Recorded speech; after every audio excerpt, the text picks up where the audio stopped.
Hey guys, how's it going? Rich Graham here, and I want to talk to you real quick about the 4 key things that you should have next to your bed when you go to sleep at night to help protect yourself, your family, and things of that nature. So I get a lot of questions of, hey Rich, I hear someone trying to break into my house, or maybe I even think someone's breaking into the house. What's the first thing I do?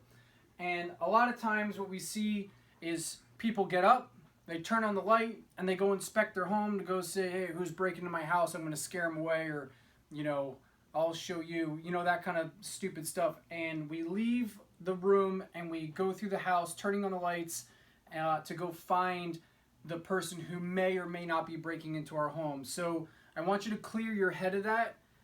You still may do it because of our ego, but tactically speaking, that's the worst thing you can do.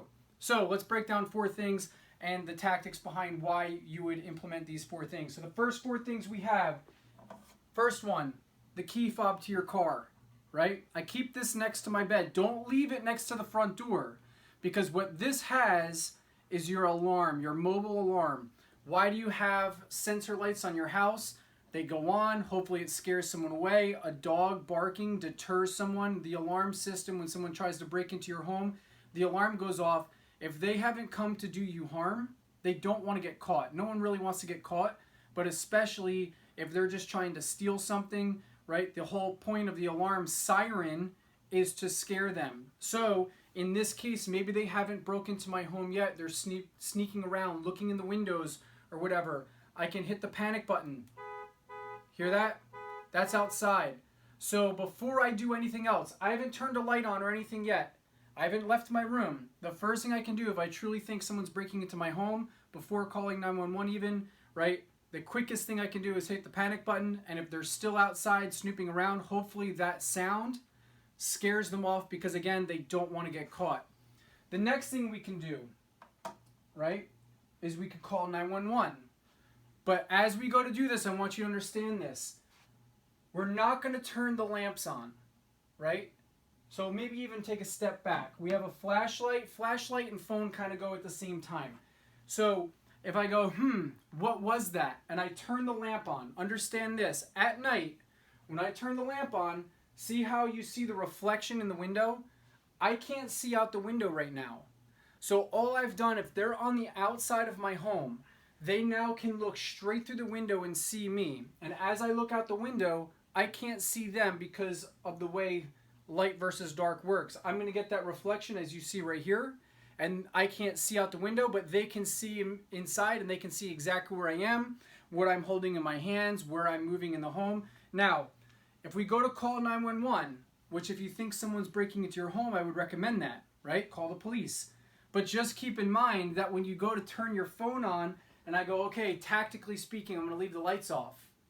But I go and I pick up my phone, and my phone is a giant light bulb. When I look at the screen and I light up my whole room. This has actually happened to clients of mine, and they're like, holy crap, Rich, I did exactly that. I was standing, peeking out the window, and I went to call 911, and then all of a sudden the light came on, and the person who was standing right outside the window that I saw now saw me, and we were both like, oh, what do we do, right? So when I call 911, maybe I do something like this. Maybe I get under a dark blanket, and I do the 911 like this, under the blanket. Maybe I put my head under, right? So I can dial the 911 that way. Tell 911, hey, I think someone's breaking into my home, this and that, give them a few details, and then maybe I just ditch the phone and I handle what else is going on, right? Maybe we turn that noise down. Maybe you put it on speaker, but on a low speaker if you still think they're outside, right? So we have the phone, so we can call for help. We have the alarm, which is on our key fob. We have the flashlight. I want to keep the lights off inside the home. My flashlight I don't use yet. I know the layout of my home, and I would practice, you wake up to go to the bathroom in the middle of the night. Do you turn all the lights on? No, you kind of know your way. You can feel your way around your house. You know your home better than the bad guy does.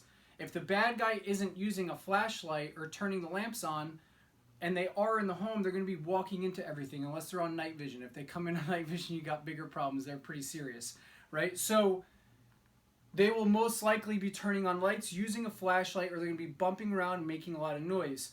So until this point, I don't use my flashlight because I know my home better than they do. So in this, I would pick a position to where I can hold my ground until the police come. Tactically speaking, you have the advantage holding the ambush position where you get to choose where the fight happens versus going out and seeking out the bad guy and you both wind up running into each other being surprised. So with that, I keep a flashlight, and maybe it's handheld, maybe it's on your phone, maybe your flashlight is on your weapon system, in this case a pistol. So maybe I use the flashlight on my pistol, right? But before I ever engage a threat, I have to make sure that I identify who the threat is and why are they in my house.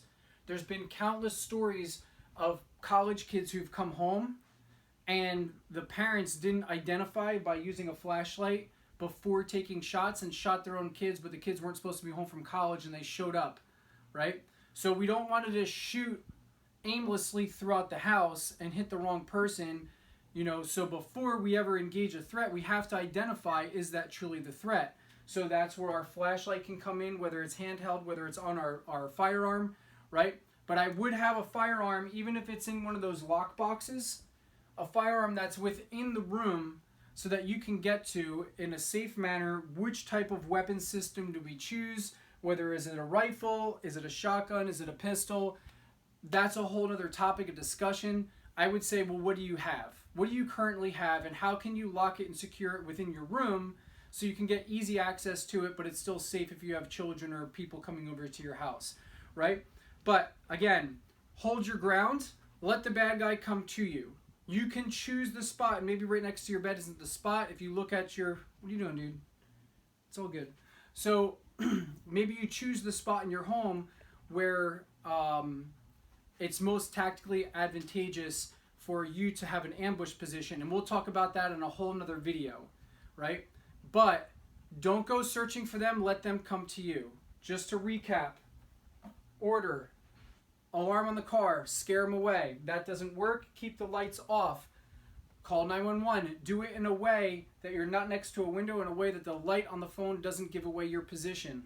Second thing is, make sure you have a flashlight and your weapon to defend yourself. But before you ever defend yourself with a firearm, you need to identify the threat and make sure that the threat is actually who you think it is or not who you think it is, right? Before you ever shoot anyone in self-defense. So these are the key components that I always keep next to my bed and that I would recommend you do for home protection and self-defense.